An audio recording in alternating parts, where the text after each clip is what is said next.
pertama yaitu mengidentifikasi. Jadi siswa pertama-tama harus mengidentifikasi jenis bilangan seperti apa. Kan sebelumnya mereka mungkin udah pernah lihat ya jenis-jenis bilangan, cuman mereka belum tahu itu tuh masuknya ke bilangan apa. Selanjutnya itu peserta didik mampu menjelaskan, oh maaf ini typo, ini harusnya jenis bilangan. Jadi yang kedua, peserta didik mampu menjelaskan tentang jenis bilangan. Selanjutnya, peserta didik mampu mengubah dari bilangan ke dalam bentuk notasi ilmiah ataupun sebaliknya.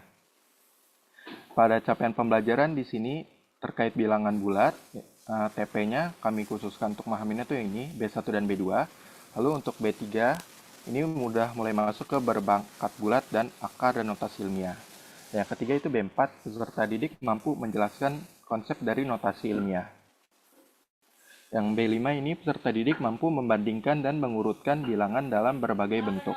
Jadi untuk mencapai membaca dan menulis, kami menggunakan capaian di taksonomi Bloom, yaitu C1 sini mengidentifikasi, menjelaskan, di C2 mengubah juga udah masuk C2, menjelaskan C2 dan membandingkan dan mengurutkan.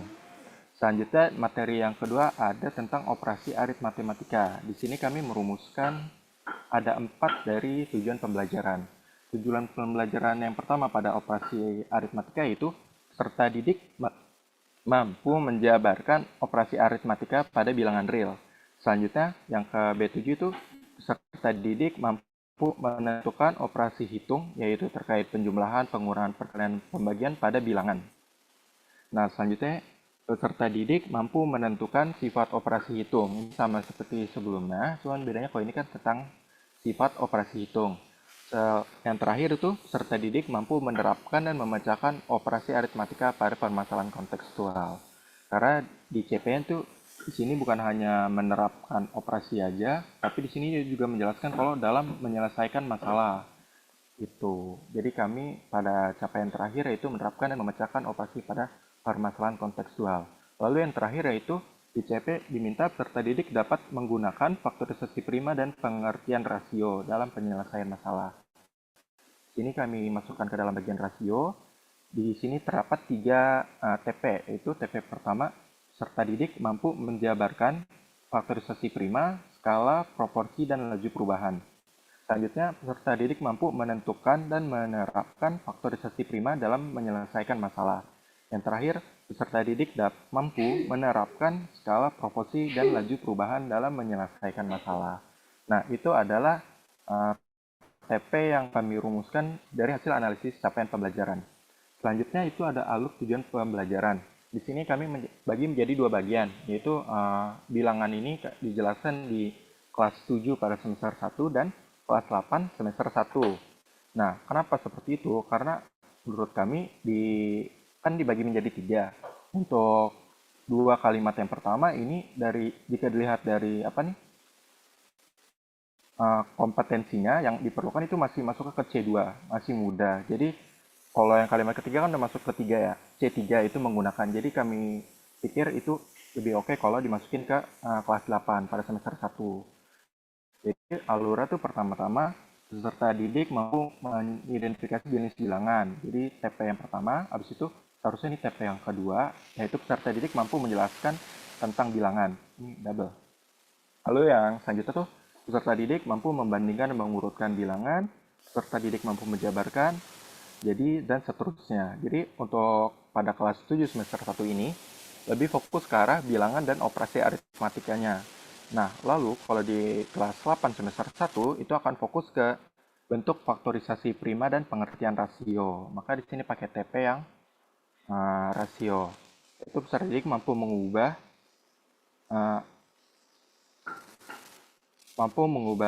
bilangan ke dalam bentuk notasi. Peserta didik mampu menjelaskan konsep notasi ilmiah. Seperti itu. Oh, maaf. Oh, salah. Untuk kelas 8 ini kami lebih fokus ke bilangan berpangkat. Jadi pada semester kelas 7 semester 1 tuh dibagi 3 bab. Bab pertama tuh tentang bilangan bulat, bab kedua tentang bilangan rasional, bab ketiga tuh tentang yang rasio itu. Nah, itu kami ngambil referensi juga dari buku CBN dari pemerintah. Itu dia dibagi 3 bab pada semester kelas 7 semester satunya, lalu pada kelas 8 semester satunya itu baru masuk ke bilangan berpangkat. Seperti itu. Kita boleh lanjut ke ini ya, PPT-nya. Lalu di PPT ini sama, jadi membaca, menulis, dan membandingkan itu bagian kompetensi yang perlu dicapai siswanya. Yang hijau ini adalah terkait materi yang harus dicapai oleh siswanya. Lanjut, ini sama untuk seperti yang tadi, tujuan pembelajaran dan alur tujuan pembelajaran dibagi menjadi 2 bagian.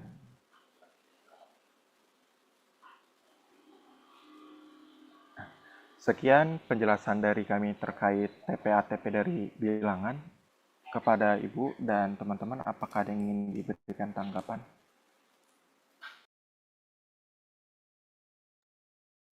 Oke, terima kasih Zikri dan Sahira.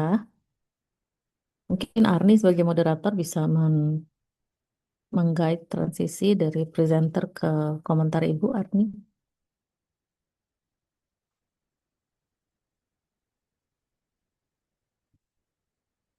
Halo, moderator. Baik, Ibu. Atau langsung saja lah ya, karena kita waktunya juga sudah mepet.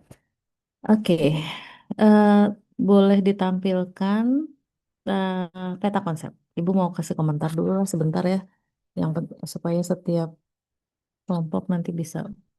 Eh, untuk Zikri dan Sahira, tolong dicatat baik-baik satu persatu komentar Ibu ya. Nanti feedback dari Ibu kamu tuliskan yang rapih, kemudian nanti disubmit kembali ya, disubmit apa dikumpulkan ke Arni.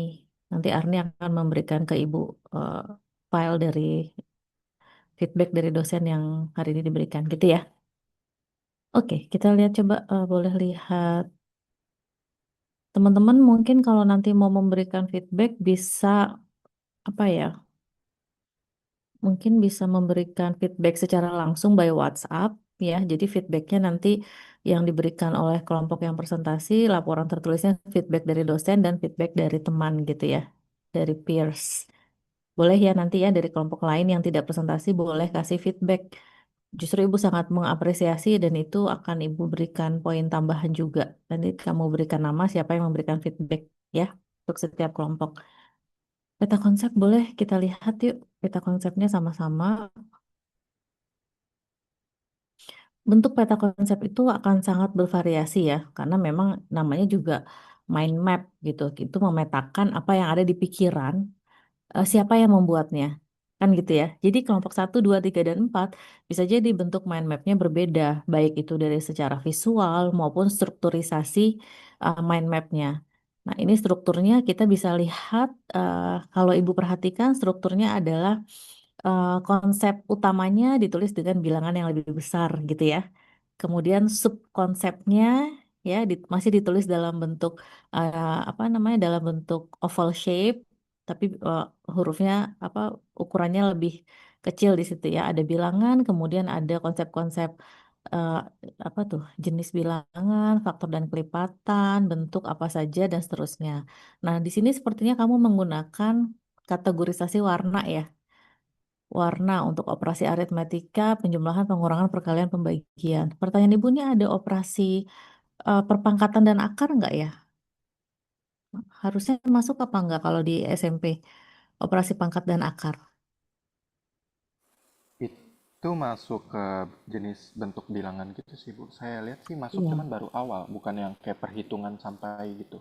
Cuma jadi Tapi kan ada dari operasi perpangkatan salah satu nggak? bentuk bilangan. Enggak, itu enggak. Itu enggak masuk. Dalam capaian pembelajaran nggak ada operasi perpangkatan. Untuk di capaian pembelajaran itu enggak ada. Itu masuknya dia dia nggak jelasin detail, Bu. Dia bilang cuman Tidak gimana ya? dituliskan memang dia hanya Operasi operasi aritmatika aritmetika. pada Oh. bilangan real dan bilangan real doang. Nah, artinya ini menjadi catatan nanti ya untuk dikoreksi kembali apakah memang pangkat dan akar itu tidak masuk dalam operasi ya. Oke, Bu. Nah, balik lagi ke konsep. Nanti kelompok yang lain bisa sambil melengkapi ya kalau Ya, catatin. betul.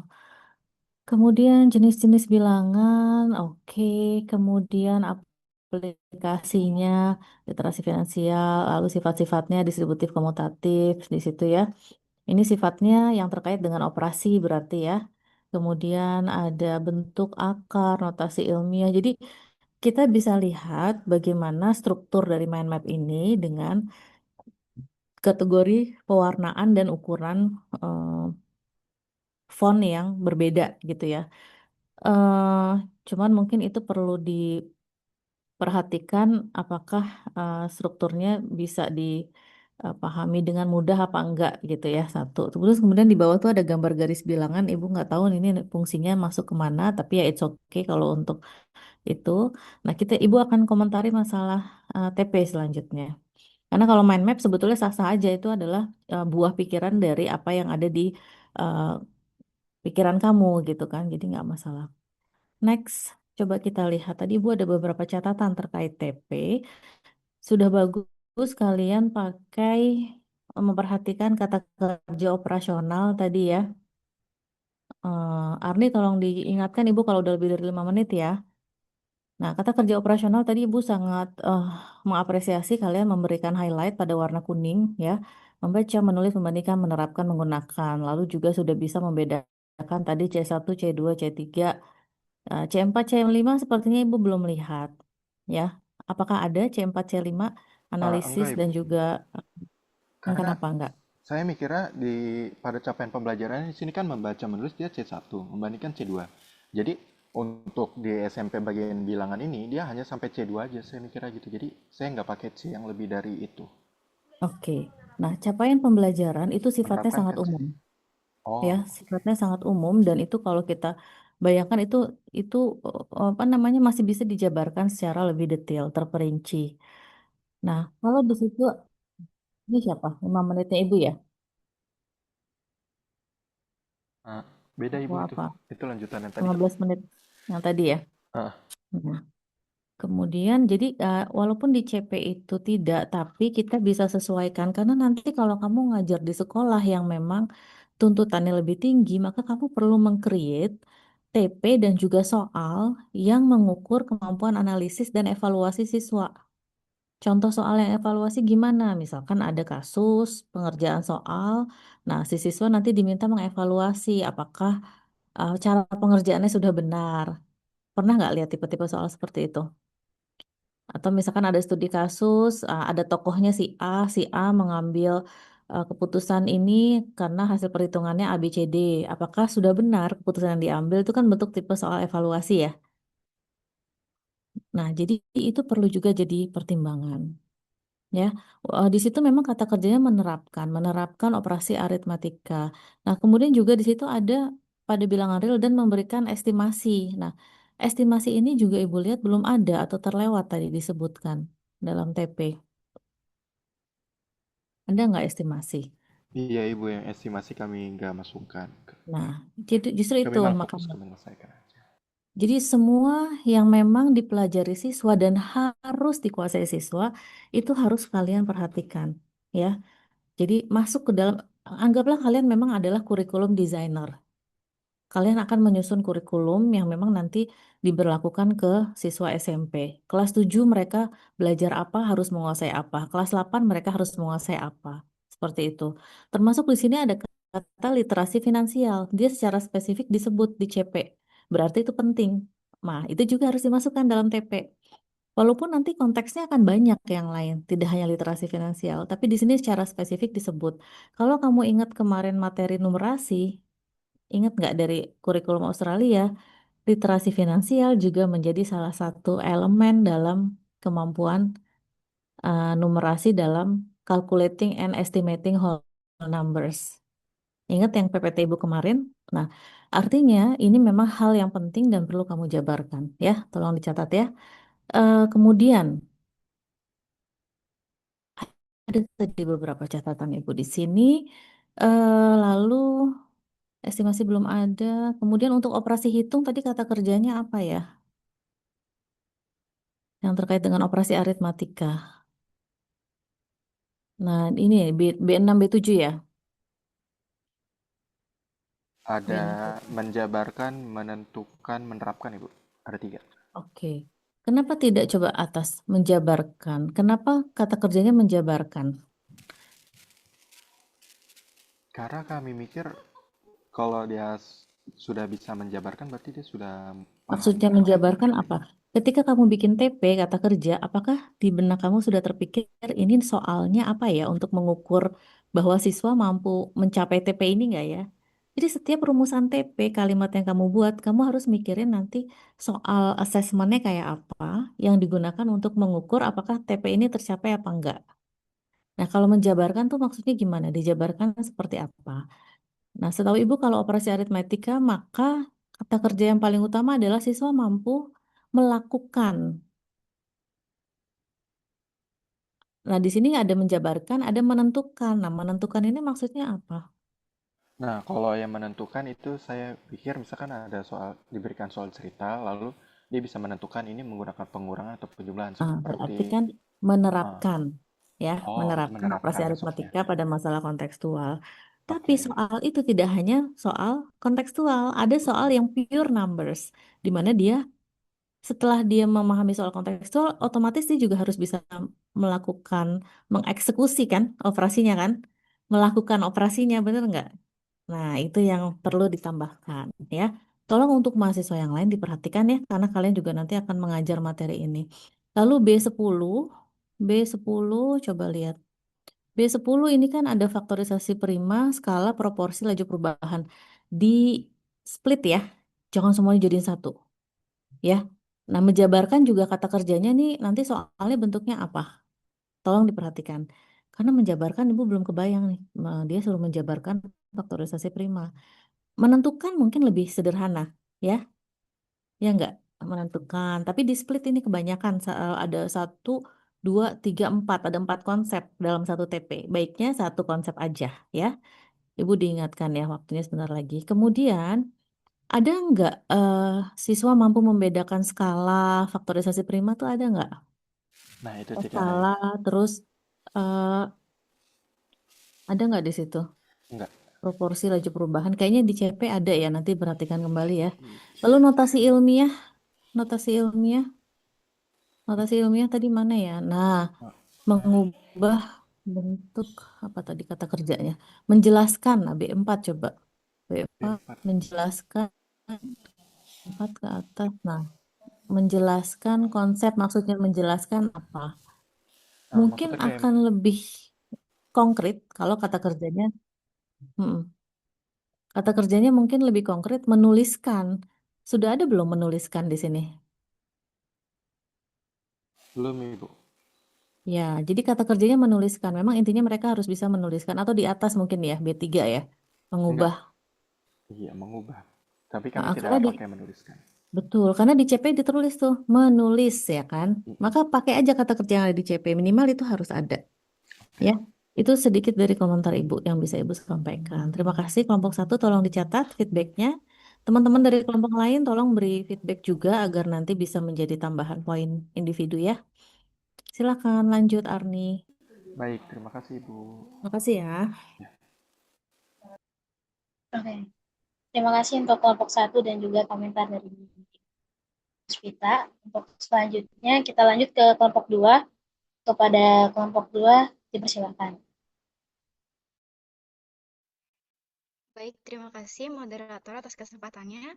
Untuk Raisa, boleh minta tolong untuk share screen materi yang kami buat.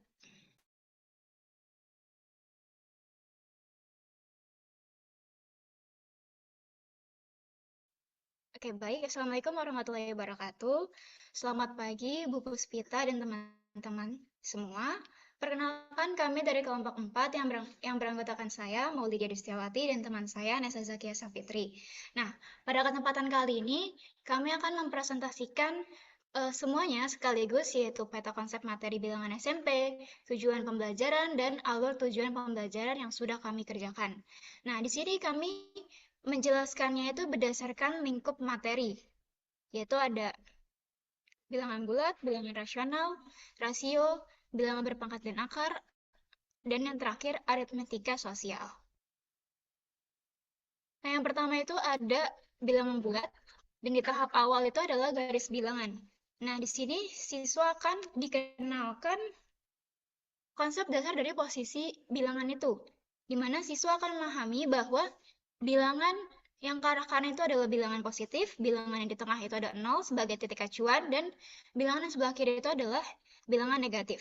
Nah, di sini, di dalam peta konsep ini, siswa tidak hanya mengenal, tapi juga siswa akan menentukan posisi bilangan, membuat garis bilangan itu sendiri, dan gimana caranya menggunakan garis bilangan itu untuk memahami operasi sederhana. Di mana ini sesuai dengan TP yang sudah kami buat, yaitu siswa mampu mempresentasikan bilangan bulat dan negatif menggunakan garis bilangan. Lalu di ATP yang kami buat, ini kami letakkan di tahap yang paling awal karena ini merupakan dasar untuk ke tahap selanjutnya. Nah, selanjutnya ada bilangan positif dan negatif, di mana tadi sudah sempat saya singgung di garis bilangan, dan di sini siswa akan mempelajari di mana posisi dari bilangan positif dan negatif itu, lalu maknanya dari bilangan positif dan negatif. Nah, selanjutnya itu ada membandingkan dan mengurutkan bilangan. Nah, di sini setelah siswa udah paham nih posisinya melalui garis bilangan, nah siswa akan belajar gimana membandingkan bilangan itu, apakah itu bilangan yang kurang dari, besar dari, atau sama dengan, dan bagaimana mengurutkan bilangan dari yang terkecil ke terbesar ataupun sebaliknya. Dan ini sesuai dengan TP, yaitu siswa mampu memahami dan membandingkan bilangan bulat, dan di ATP ini adalah lanjutan dari garis bilangan, karena ini karena membutuhkan konsep dasar untuk memahami ini.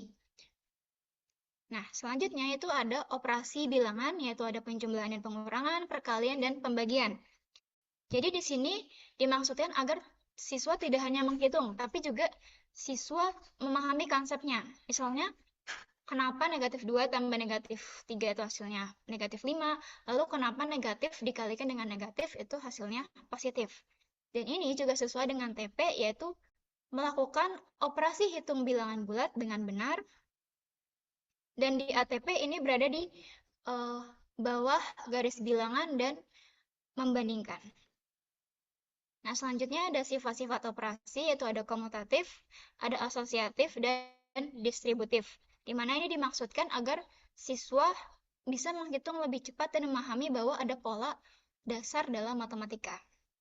Dan ini dalam TP itu, siswa mampu menggunakan sifat operasi dalam perhitungan.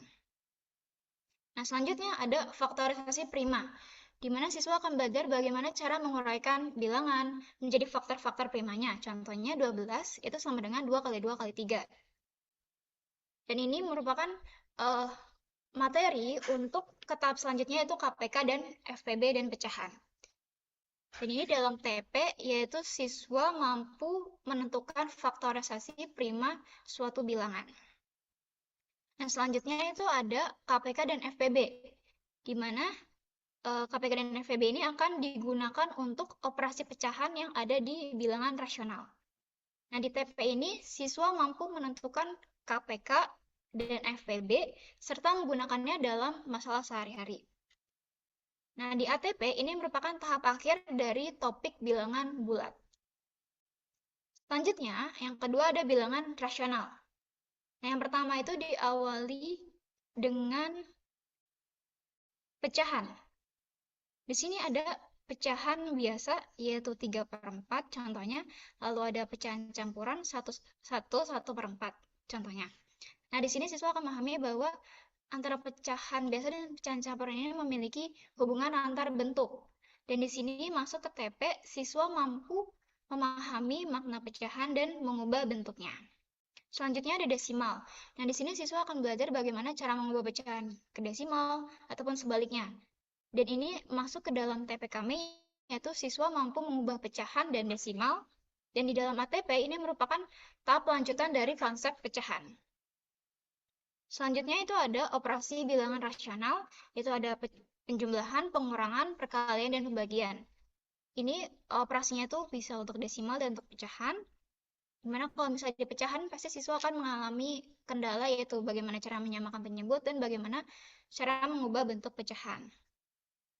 Dan di dalam TP ini masuk ke dalam melakukan operasi hitung bilangan rasional. Nah, selanjutnya itu ada rasio. Nah, di sini yang pertama ada perbandingan, di mana siswa akan memahami bahwa perbandingan itu merupakan hubungan antara dua besaran dan bagaimana cara menyederhanakan rasio. Contohnya itu misalnya 4:2, maka kalau disederhanakan jadi 2:1. Dan di TP ini masuk ke dalam siswa mampu memahami dan menyederhanakan perbandingan.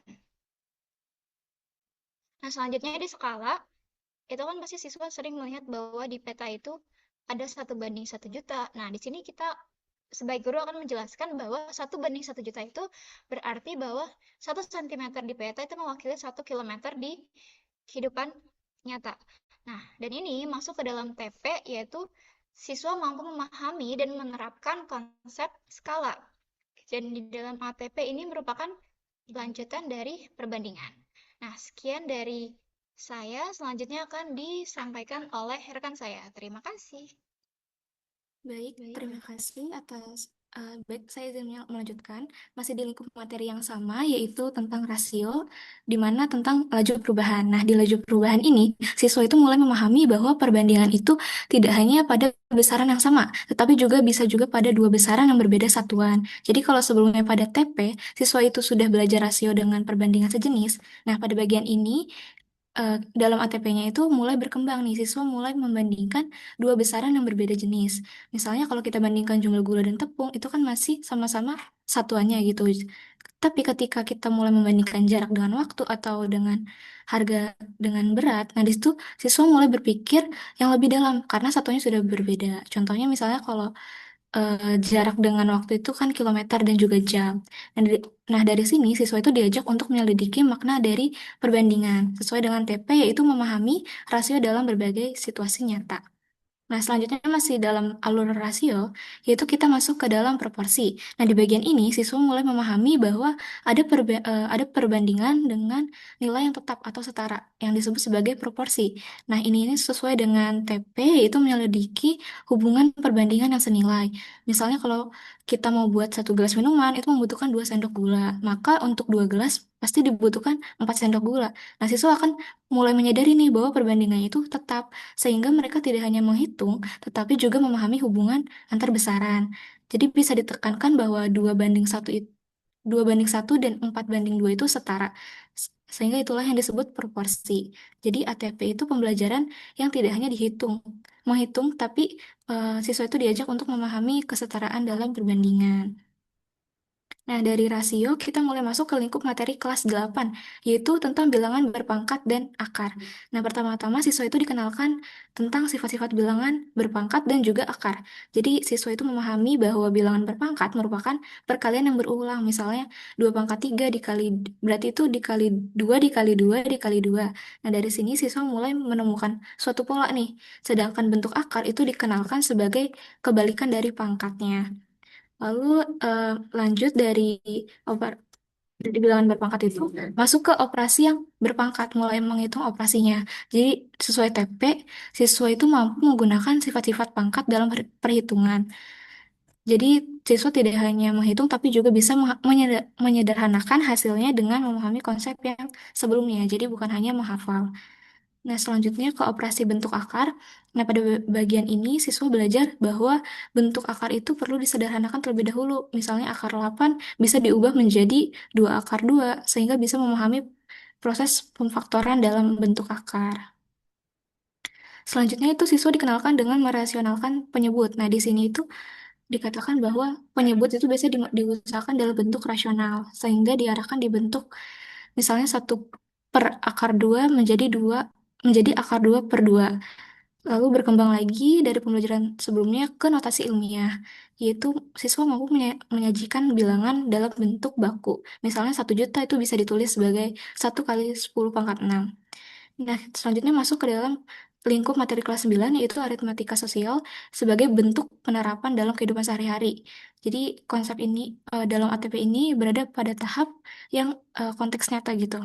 Jadi pembelajaran itu dimulai dari pemasukan dan juga pengeluaran. Jadi siswa itu bisa menghitung uang saku mereka setiap harinya itu berapa, itu bisa masuk ke dalam pemasukan dan juga pengeluaran. Nah, dilanjut menghitung untung dan juga rugi, siswa itu belajar membandingkan harga beli dan harga jual untuk menentukan keuntungan dan kerugian. Nah, selanjutnya masuk ke dalam konsep diskon. Siswa itu memahami pengurangan harga dalam bentuk persentase. Misal saat belanja, siswa dapat menghitung nih berapa harga yang harus dibayar setelah mendapat potongan. Jadi setelah melatih kemandirian dalam mengambil keputusan, selanjutnya itu yang terakhir adalah bunga. Jadi siswa memahami bahwa uang yang bertambah dalam periode tertentu. Dalam ATP-nya itu bagian ini menekankan bahwa penerapan konsep dalam dalam masalah keuangan sehari-harinya, seperti menabung atau meminjam uang. Nah, melalui materi ini, siswa itu tidak hanya belajar menghitung, tetapi juga dilatih untuk berpikir kritis, mandiri dalam mengelola keuangan, kreatif dalam menyelesaikan masalah, serta eh, mampu bekerja sama atau bergotong royong ketika berdiskusi dalam menyelesaikan soal kontekstual. Oke. Jadi dari keseluruhan alur ini terlihat bahwa tanda-tanda panah pada peta konsep ini itu menunjukkan keterkaitan antar materi. Jadi mulai memahami perbandingan, memahami kebentuk bilangan, hingga Oke, Bu akhirnya Rasa sampai cukup ke ya. Waktunya iya. habis. Ya, baik, terima kasih Ibu atas. Tadi alarmnya udah denger kan ya? Ya, Arni sebagai moderator tolong diingatkan Arni kalau waktunya habis. Tadi berapa menit yang diberikan? 10 menit, Ibu. 10 menit ya. 10 menit ini udah lewat 2 menit setengah. Nah, sebagai presenter juga Ibu beberapa kali kalau misalkan masuk ke kelas mata kuliah apapun ketika diberikan waktu ya, maka kita harus mengukur nih. Mungkin kesannya sepele ya, tapi kalian masuk di dunia profesional, kalian harus presentasi di depan orang-orang sangat penting gitu. Bagaimana kamu menghargai waktu yang di untuk bisa mengungkapkan ide-ide kamu. Kalau memang 10 menit ya nyatakan dengan 10 menit dalam menit ya. Dan ketika diingatkan sudah habis tadi dalam bentuk alarm, maka kalian sudah harus sadar waktunya habis gitu, bukan lanjut terus ya. Atau kalau mau minta izin ada konsep yang memang penting sekali perlu disampaikan, maka bisa mohon maaf dulu, saya akan minta waktu 1 menit lagi atau gimana gitu ya. Oke, ini skill tidak terkait pembelajaran, tapi skill yang memang nanti kalian harus terapkan ya di masa depan nanti kalau memang kalian masuk ke dalam dunia profesional gitu. Nah, hanya kelompok 2 mana TP dan ATP-nya tadi seperti kelompok 1, kok nggak ada gitu. Kalau kalian hanya menyatakan secara lisan, ada nggak TP ATP-nya? Ada Ibu di bawahnya. Aduh, kan tadi nggak highlight di sini gitu loh. Kan kita ingin lihat sambil kalian presentasi, sambil kita meng-highlight mana nih kata kerjanya gitu kan ya. Mana urutannya? Ini ini sudah sesuai urutan kah menuliskannya? Sudah Ibu. Nah, ini harusnya ditampilkan dong tadi. Jangan peta konsepnya terus. Kan Ibu pikir tadi nggak ada nih.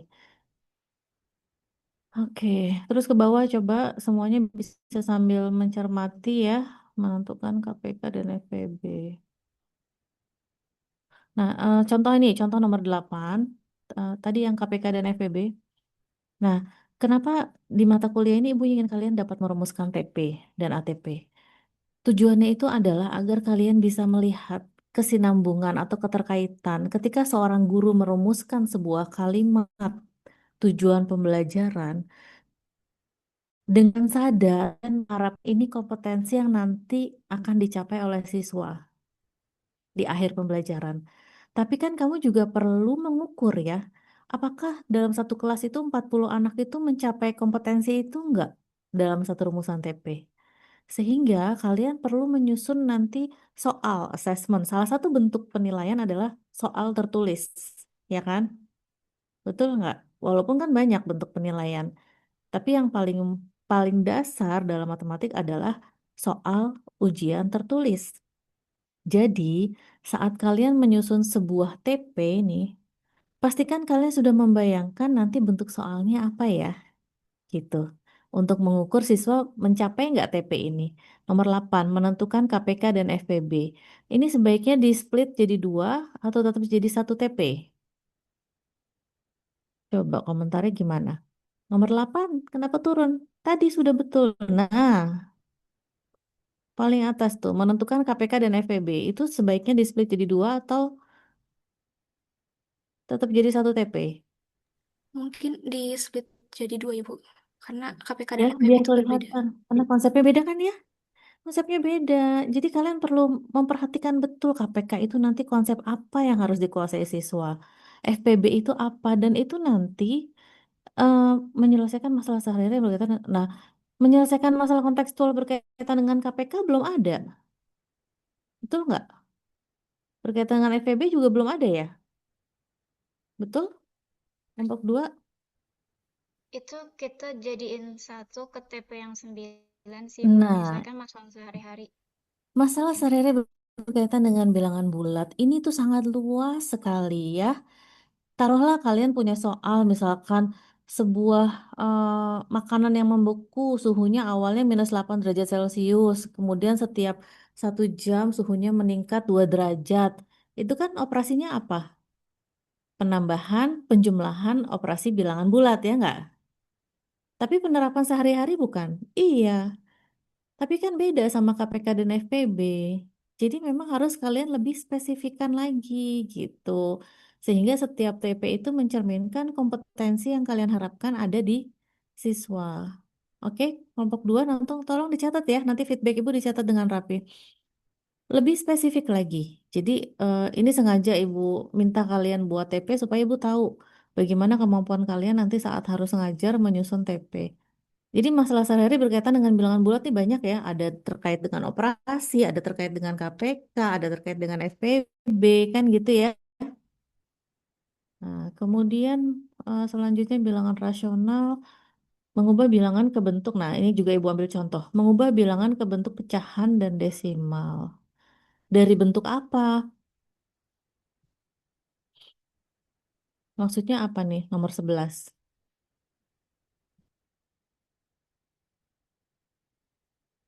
Nomor 11 maksudnya apa? Coba kelompok 2. Itu sepertinya kami kurang spesifik dalam kalimat, Ibu. Ah, Maksudnya bisa mengubah pecahan ke desimal ataupun sebaliknya desimal ke pecahan. ada persentase nggak sih di sini? Persen masuk nggak? Selain pecahan dan desimal, ada bentuk persentase nggak? Di dalam ACP sih belum ada, Ibu, persen. Dalam CP nggak ada. Dalam CP nggak disebut. Disebutnya apa kalau dalam CP?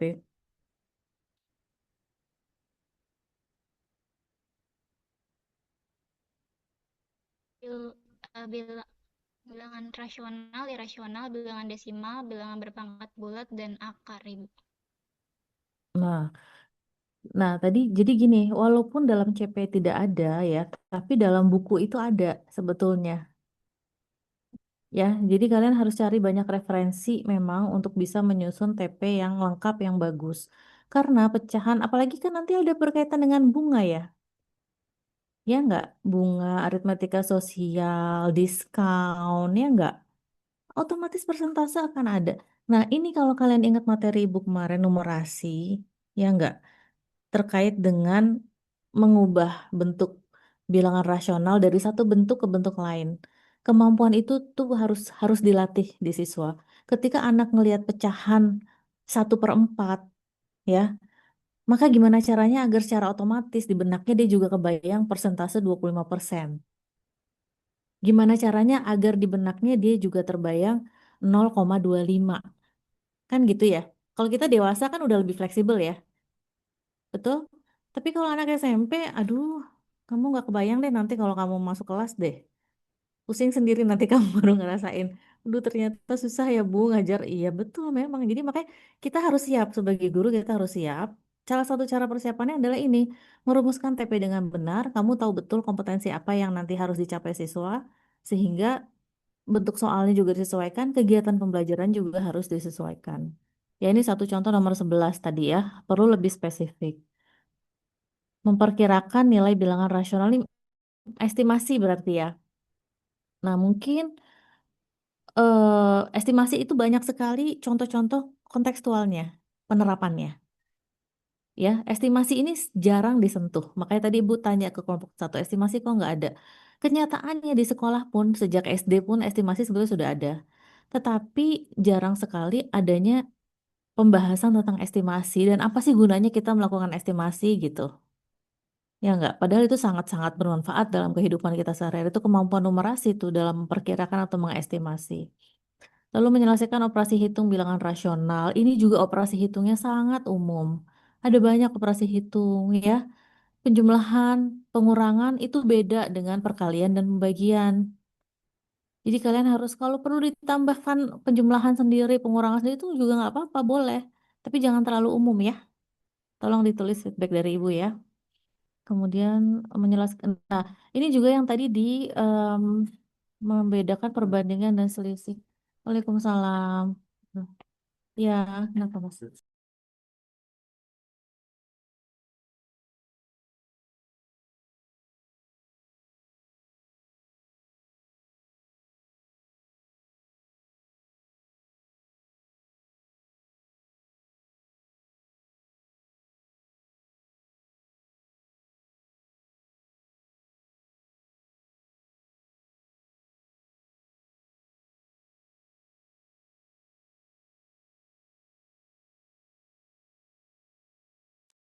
Oke, kita lanjut lagi. Ini ada perbandingan, ada membedakan perbandingan dan selisih ini maksudnya apa? Menyelesaikan masalah menggunakan skala. Nah, ini nanti silakan diperhatikan lagi ya. Boleh lihat peta konsepnya dulu nggak?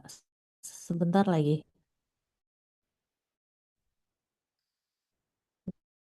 Kelompok 3 dan 4. Peta konsep atas, atas, atas. Nah, peta konsepnya. Nah, tadi kan light. Nah, kemudian juga operasi kok perempatan nggak masuk. Mana nih gambarnya hilang. Nah, ternyata operasi berpangkat itu ada di bilangan berpangkat dan akar. Artinya, ini ada konsep-konsep yang punya irisan atau punya keterkaitan antara satu konsep dengan konsep lain. Nah, salah satu kriteria mind map atau konsep map yang baik adalah ketika kamu bisa menunjukkan relationship antara satu konsep dengan konsep lain. Nah, dari kelompok 1 dan 2 sampai sejauh ini belum ada yang menunjukkan keterkaitan antar konsep yang saling beririsan itu. Mudah-mudahan nanti di kelompok selanjutnya sudah ada. Maksudnya paham ya, beririsan maksudnya apa ya? Contoh tadi kan, salah satu contoh aja tadi Nesa bilang kalau skala adalah salah satu bentuk perbandingan. Benar? Karena satuannya sama dalam membandingkan. Tapi proporsi kan nggak sama ya. Laju perubahan juga nggak sama. Nah, bagaimana kamu menunjukkan dalam peta konsep bahwa ada keterkaitan antara skala dan perbandingan? Gitu. Nah, itu contoh satu aja. Mungkin itu saja dari Ibu. Silakan Arni dilanjutkan.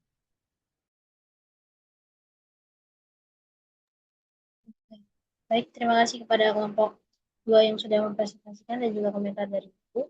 Selanjutnya kita lanjut ke kelompok 3. Kepada kelompok 3 dipersilakan. Baik, terima kasih Ani. Saya izin share screen ya.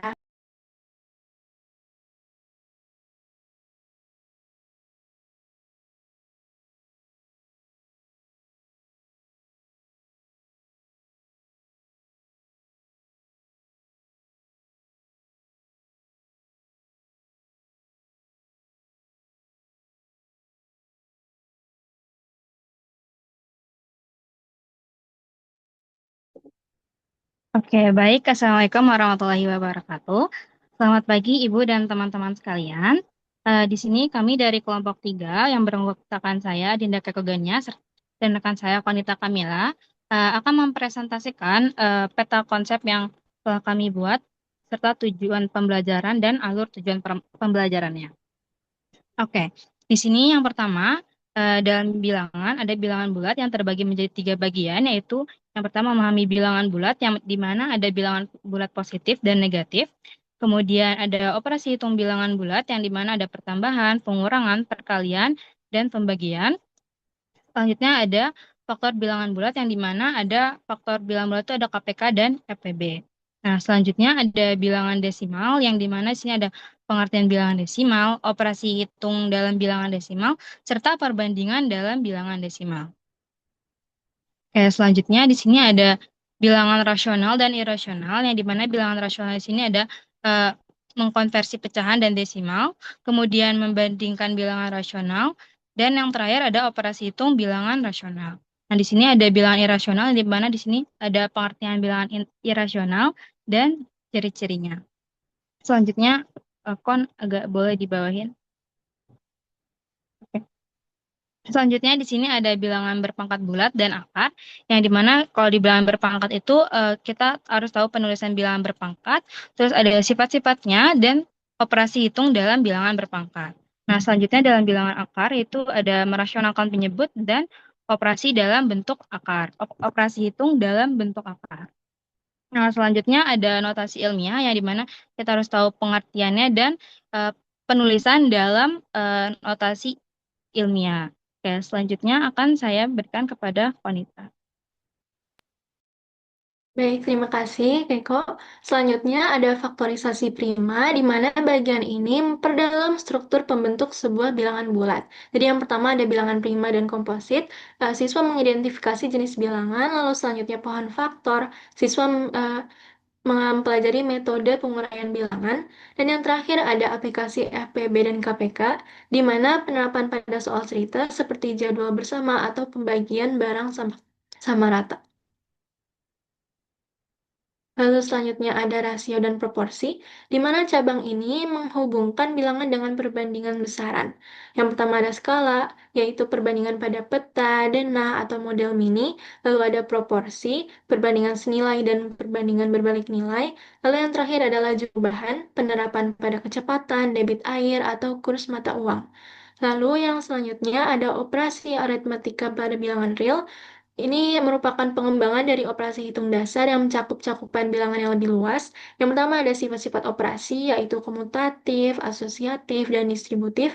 Lalu urutan operasinya, pengejaan dalam kurung, eksponen, perkalian atau pembagian, lalu penjumlahan atau pengurangan. Yang terakhir ada operasi campuran, di mana penerapan pada bilangan bulat, pecahan, dan desimal secara bersamaan. Dan yang terakhir ada estimasi dan perkiraan, di mana fokus pada kemampuan logika numerik dalam menyelesaikan masalah kontekstual. Yang pertama ada pembulatan, membulatkan kesatuan, puluhan atau ratusan terdekat, lalu angka signifikan, penggunaan angka penting dalam hasil hitung. Yang terakhir aproksimasi kontekstual, menaksir hasil operasi untuk mengecek kewajaran jawaban. Jadi capaian pembelajaran yang kami gunakan yaitu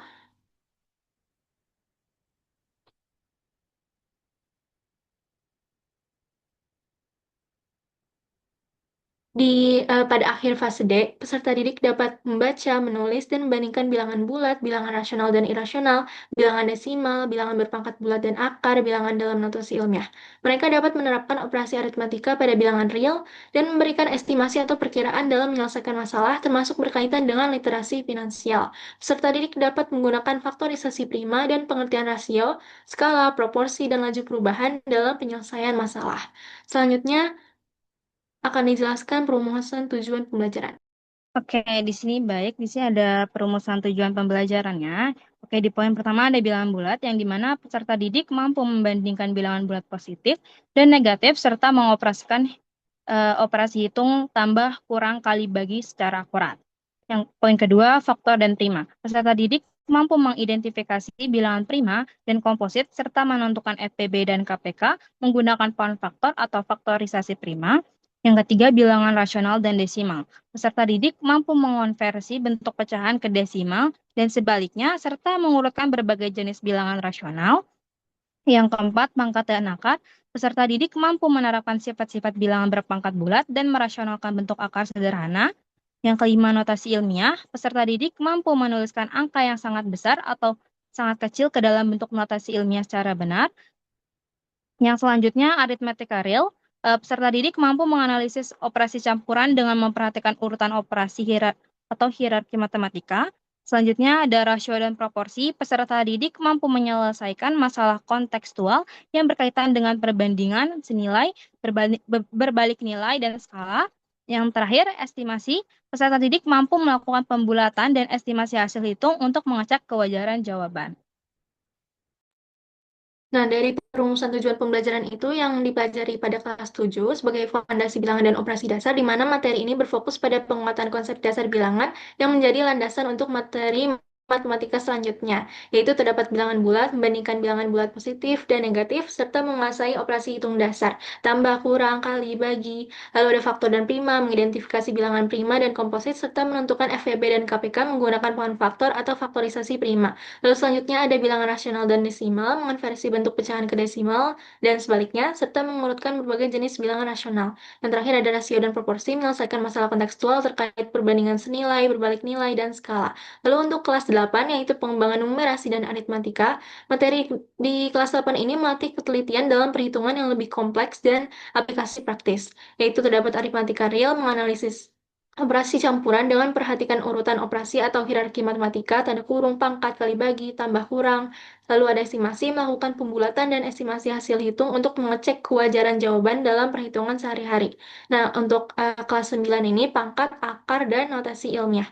Materi ini tuh bersifat lebih abstrak dan sering digunakan dalam persiapan untuk matematika jenjang SMA. Yaitu ada pangkat dan akar, menerapkan sifat-sifat bilangan berpangkat bulat, dasar-dasar penarikan akar, dan merasionalkan bentuk akar sederhana. Lalu yang terakhir notasi ilmiah, menuliskan angka yang sangat besar atau sangat kecil ke dalam bentuk notasi ilmiah secara benar untuk menyederhanakan penulisan dalam konteks sains. Lalu selanjutnya ada alur tujuan pembelajaran. Oke, di sini alur tujuan pembelajaran.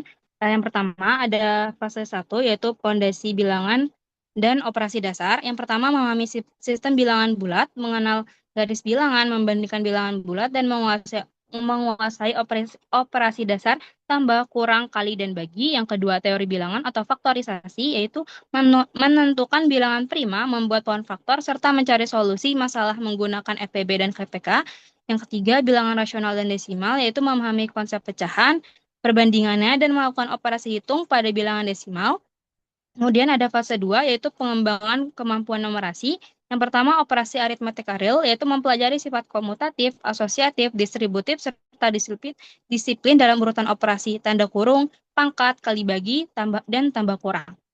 Yang kedua, estimasi dan perkiraan, yaitu mempelajari teknik pembulatan dan penggunaan angka signifikan dalam perhitungan sehari-hari agar hasil perhitungan lebih masuk akal.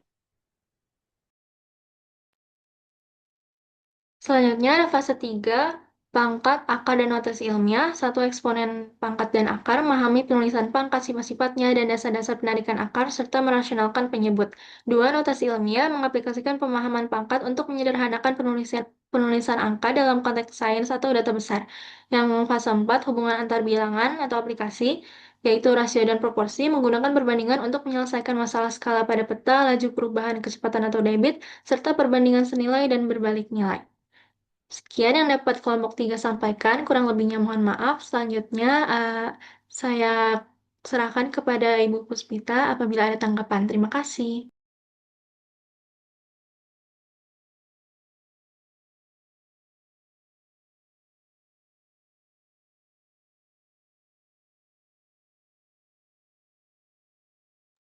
Oke, langsung ke komentar Ibu ya.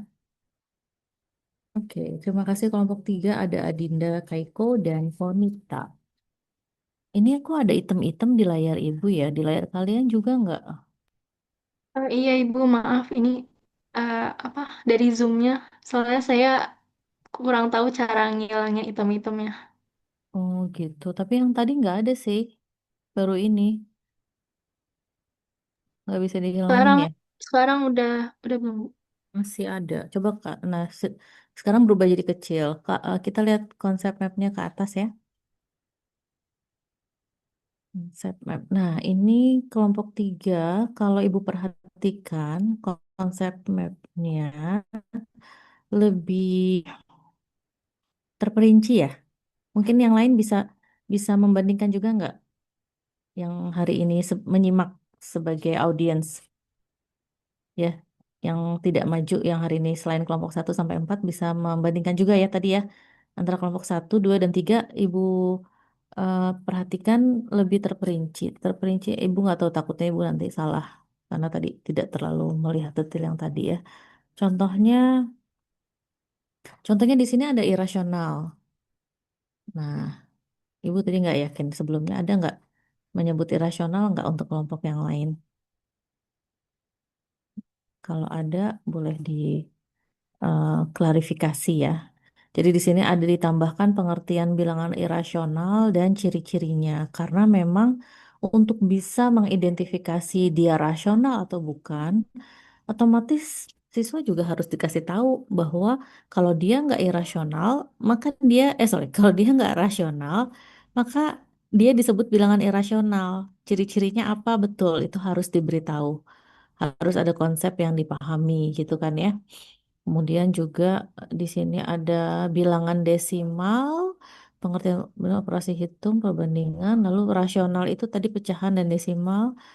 Oke, membandingkan. Kemudian ada hmm, notasi ilmiah secara eksplisit dituliskan di situ ya, ada pengertian, ada penulisan. Nah, kemudian ke bawah. Nah, terkait notasi ilmiah ini juga menarik karena kelompok ini secara eksplisit menuliskan kurang perumusan TP ya, ini nggak ada nomornya jadi Bu nggak bisa nyebut nomor berapa. Perumusan TP di notasi ilmiah tuh di urutan 1, 2, 3, 4, 5 ya, urutan kelima ya. Boleh digedein sedikit.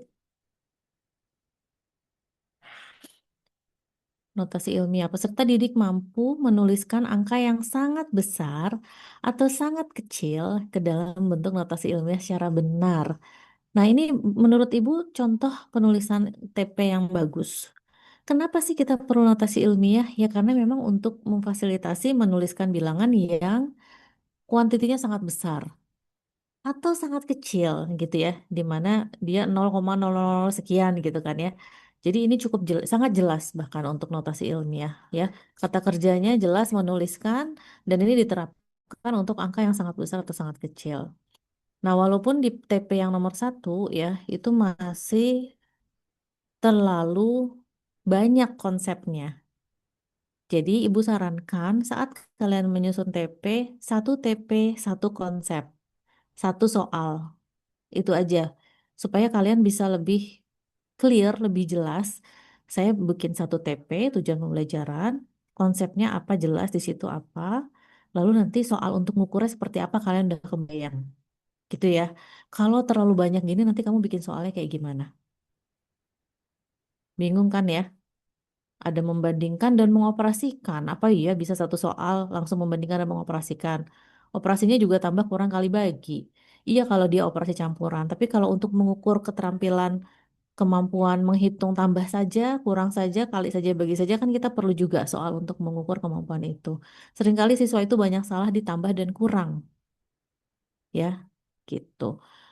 Kemudian ya, untuk yang lain-lainnya juga ya, ini masih terlalu banyak konsep dalam satu TP. Nanti di split lagi, lebih terperinci. Kemudian di sini ada mengkonversi. Nah, ini ya, mengkonversi ini penting ya tadi ya, mengubah satu bentuk representasi ke bentuk representasi lain. Dan mengurutkan ini juga di split, jangan digabung. Ya. Kemudian apalagi tadi mampu menganalisis operasi campur. Nah, terkait terkait eh, sifat-sifat operasi ke atas dikit deh.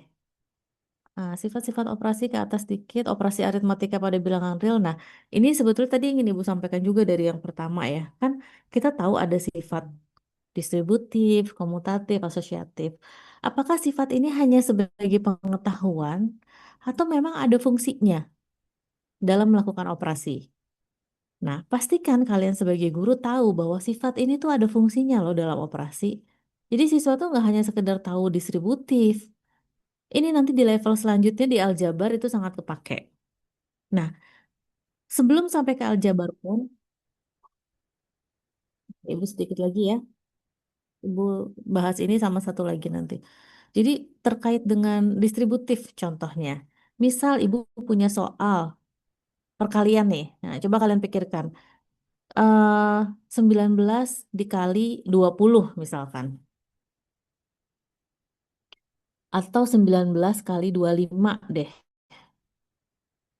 19 kali 25. Itu kira-kira kalian ngitungnya gimana? Kan tentu caranya banyak ya. Bener nggak? Akan ada banyak cara. 19 kali 25. Nah, salah satu cara aplikasi sifat ini adalah ketika kamu eh, mengubah 19-nya jadi 20 dikurang 1. Boleh nggak? Boleh. Jadi 20 dikurang 1 dalam kurung dikali 25. Nah, kalau orang yang udah fleksibel cara berhitungnya kan dia lebih mudah tuh 20 kali 25 gitu kan ya 500 dikurang 25, 475. Instead of dia ngitung 19 kali 25 pakai susun ke bawah lebih lama. Kebayang nggak contoh yang Ibu berikan? Nah, itu adalah fungsinya sifat distributif. Ya, jadi pastikan sifat-sifat operasi ini tidak hanya menjadi informasi saja, tapi memang ada manfaatnya. Ya, demikian juga dengan komutatif dan asosiatif. Kapan itu dipakai? Komutatif tentunya kan dalam penjumlahan ya, gitu, atau perkalian. Satu lagi komentar Ibu, yang di fase tadi, ke bawah, paling bawah, eh, tadi Ibu menarik nih karena dengan adanya kategorisasi fase 1 sampai fase 4, kita jadi bisa melihat perbedaannya ya. Nah, ini bagus, contoh yang bagus. Nanti kamu lihat referensi dari mana, boleh ya ditambahkan referensinya. Lihat contohnya dari mana nih kelompok 3 untuk fase 1, fase 2, fase 3, dan fase 4. Kalau itu kita kategorikannya dari eh, dasar dulu Ibu. Jadi yang fase Ya, 1 maksudnya itu yang dipelajari kelas informasi 7, yang informasi fase membuat 2. fase 1, 2, 3, 4 itu apakah ada referensinya gitu loh. Oh, kalau untuk fasenya, jujur kami melihat dari AI untuk pembagian fasenya. Jadi di AI itu dia Oke, pembagiannya dari it's okay. fase Ibu. Nah, oke, nanti maksudnya gini, kan kategorisasi fase ini kan bagus. Maksud Ibu, dari AI kan juga bisa di search referensi itu, ya. Nah, referensinya apa? Nanti kamu tambahkan referensi, gitu ya. Oke? Oke, itu aja untuk Baik kelompok Ibu. 3. Jangan lupa feedback Ibu dicatat. Yang lain boleh kasih feedback ke kelompok 3. Silakan lanjut. Kelompok 4.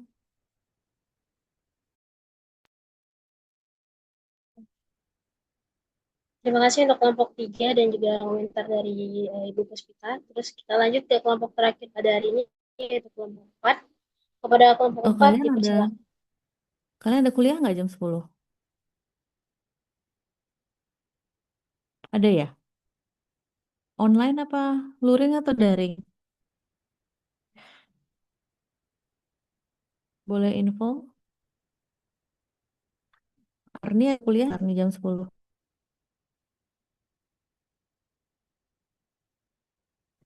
Halo. Ada Ibu. Oh, kuliahnya luring atau daring, Afifah? Kuliahnya daring. Oke, jam 10 tapi kan ya? Iya Ibu, jam 10. Oh, oke, berarti masih bisa ya, masih sempat ya. 10 sampai 15 menit. Oke, silakan.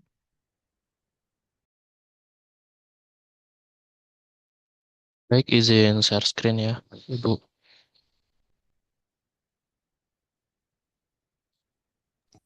Ibu maaf, untuk kelas jam 10 ternyata nggak ada Ibu. Oke, berarti nggak kalau Ibu ada ngajar jam 10 soalnya. Oke, tapi masih sempat kok kelompok 4 satu lagi. Silakan kelompok 4.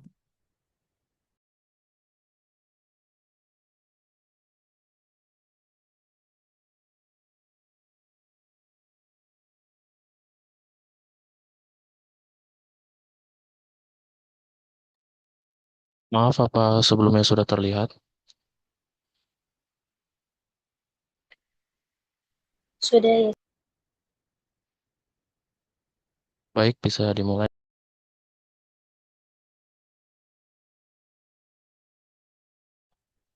Assalamualaikum warahmatullahi wabarakatuh. Di sini kami kelompok 4 dengan saya sendiri Muhammad Askah Arizi dengan juga rekan saya Yaskia. Di sini kami akan mempresentasikan tentang konsep kami terkait ATP pada materi bilangan ya. Pertama itu ada CP-nya dulu, yaitu di akhir fase D, peserta didik dapat membaca, menulis, dan juga membandingkan bilangan bulat. bilangan rasional dan juga irasional, bilangan desimal, bilangan berpangkat bulat dan akar, bilangan dalam notasi ilmiah.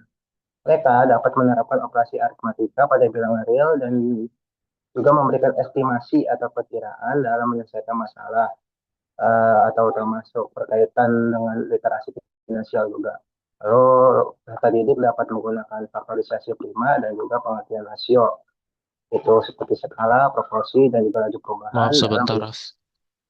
ya.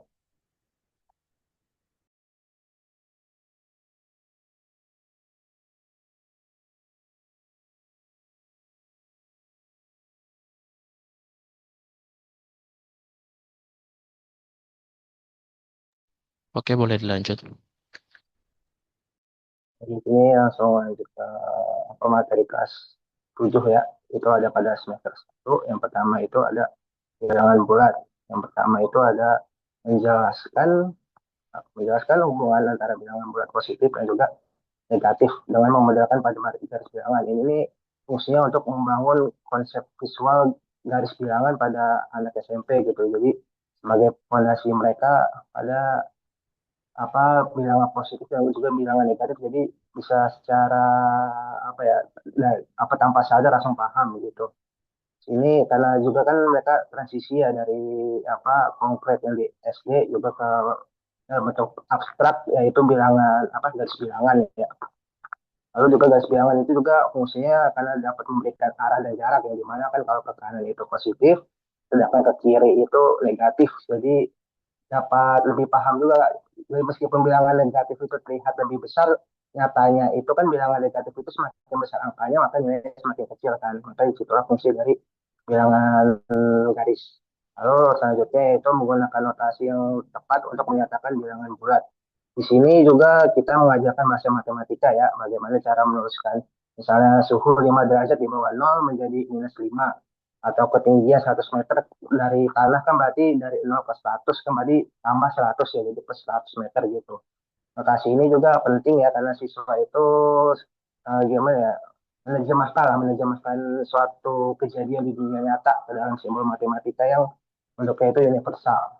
Lalu juga selanjutnya itu membandingkan dan mengurutkan bilangan bulat dan meletakkan pada garis bilangan. Seringkali juga kan siswa kan nggak paham ya apa itu -10 itu lebih besar dari -2. Kan mereka mikirnya kan 10 lebih besar dari 2. Nah, tapi kan kenyataannya kan -10 itu kan meskipun angka yang lebih besar kan ya lebih kecil dari -2. Nah, di sini nih kita harus mengajarkan tentang logika pengurutan pada garis bilangan itu. Kayak -2 itu hasilnya itu nilainya itu lebih besar dari -10.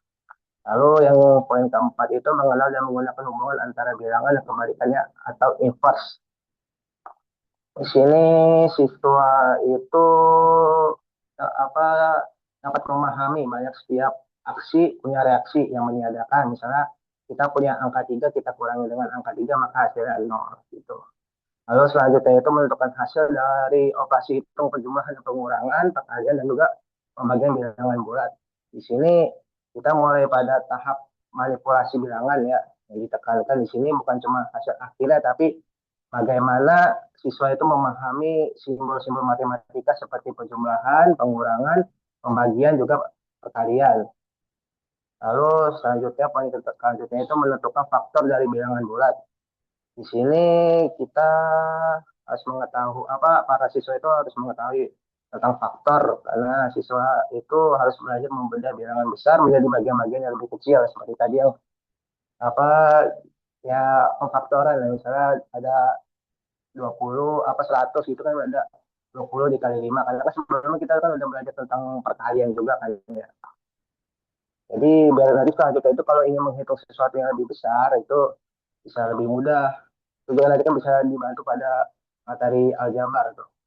Lalu ada pada bilangan prima ya, itu teorema dasar, itu berfungsi untuk pada teorema dasar aritmatika. Lalu ada menghubungkan faktorisasi prima kepada KPK dan juga FTB. Lalu ada juga terakhir itu menyelesaikan permasalahan mengenai bilangan bulat terkait kehidupan sehari-hari. Itu pada kelas 7. Lanjut kepada kelas 8.